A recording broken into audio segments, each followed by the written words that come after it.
İmam bura ne kadar yerdi? Burada bizim kendimizde öyle bir ev yoktu ki hayatında arkın üstünde böyle bir namaz kılan yer olmasın.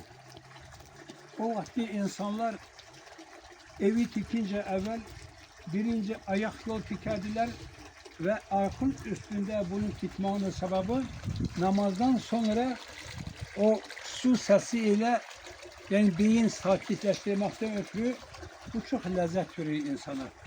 Bu her hayatta görmek mümkündür. 86. illerden hele de bu namaz kılan yer durur. Allah rahmet eylesin, bu da arkamızdan kaldığı bir yadigar köyüdür. İmam Berat gecesi hakkında biraz danışarsınız.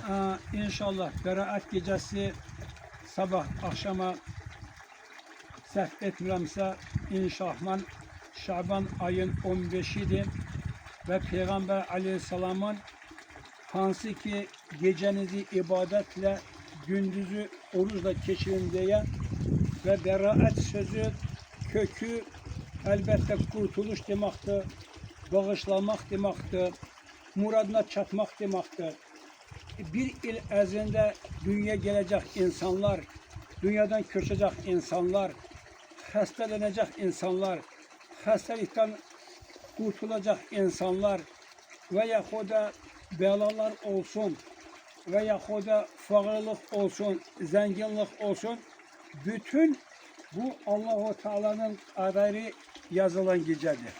Elbette bazı insanlar yetişebilmediler bu hansı ki bereketli mübarek geceye, ancak Allah-u Teala kime kısmet olduysa bu beraat gecesini yetiştirmek, bu Allah-u Teala'nın af etmeyi istemeyin elbette bunun sebebidir.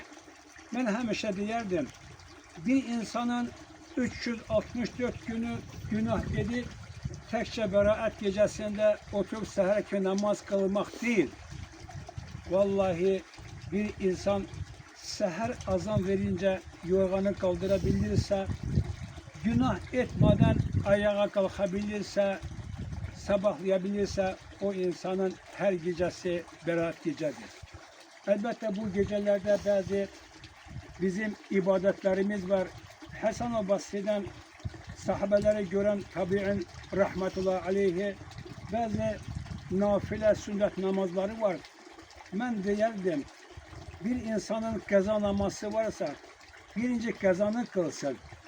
Birinci beraatte Allah-u Teala bağışlanmayı isteyen insan özü insanları bağışlayacaktır. Kiminse borcu varsa, üzerinde hakkı varsa, kimdense küsülüdürse Allah hatırına bu geceni, bu şansı, bu fırsatı kaçırmayın kardeşler, bacılar. Gidin ayağınıza, verebilmesi borcunuzu, deyin ki mühlet verilsin. Veya o da küsülüsürse, olabilir sen haklıysan, bu gecenin fırsatı bırakmadan ötürü onun ayağına gidip Allah hatırına barışmaya çalış. Çünkü bu beraat gecesinde küsenler inşallah hamısı barışmak kısmet eylesin. Bu gecede okuyacak Peygamber Aleyhisselam'dan hadis sahih olmasa da zayıf hadisler var. Büyüklerin 3 tane Yasin okumak, birinci Yasin'i hansı ki helal rızkını artırmaktan ötürü Yasin suresi okuyun diye. Çünkü ibadetin içinde en büyük kitabı olan Kur'an'ı okumak, Kur'an'ın da yüreği olan hansı ki Yasin'i okumak, birinci o Yasin'i okumakla huzurla okusak, ailemizde olsa, mescidlerde olsa, akşam namazına da gelip cemaatle namaz da kılıp, elbette imam başta olmakla bir güzel halka edip Yasin suresi okusa, güzel kulak assalar, birinci helal rızkı artırsın diye dua etsek, ikinci okuyacak da bela musibetten, hastalıklardan korunmaktan ötürü, üçüncü de bu dünyadan imanla köçmek, ömrün uzanmasına, artırmasına sebep olsun diye hüsnü hatimet, Allah razı kalacak formada imandan, yani ruhumuzu alsa da imanımızı Allah almasın diyorlar. İmanla bu dünya köşmek kısmet eylesin. Uzun ömür yaşamak kısmet eylesin. Allah-u Teala dualarımızı da kabul etsin.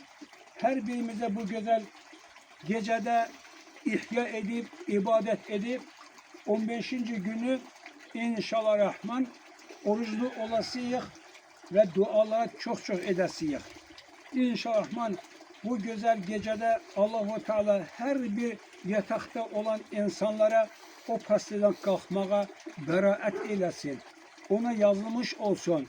Onun o pastadan hilas olmağına sebep olsun. Hansı ki evlenecek insanlar evlenmesine sebep olsun.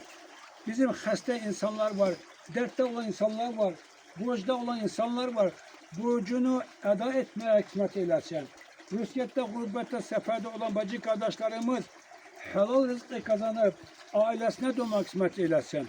Ve bizim askerde olan müzeffer ordumuzu kovmak kısmet eylesin. Kardeşlerimizi askeri bitip ailesine dönmek kısmet eylesin. Evlenecek insanlar evlenmeye kısmet eylesin. Evlenip ata ana olabilmeyen kardeşler, bacılarımız var. Onlara da salih ömür bahş etsin. Dünyanın dört bir tarafında olan Müslüman bacı kardeşlerimizin üzerinde olan o fitne, fesat, bela, musibetten, hastalıktan Allah-u Teala hilas olma sebep etsin. Rayonumuzu, devletimizi, bütün Müslüman halkları zelzeleden, hastalıktan, virüslerden, minuslardan Allah-u Teala düşmanlardan koruyup bütün dünyada olan Müslümanları bir bayrağı altına kavuşmaya, birleşmeye kısmet eylesin. Vesselamu aleyküm ve berekatuhu.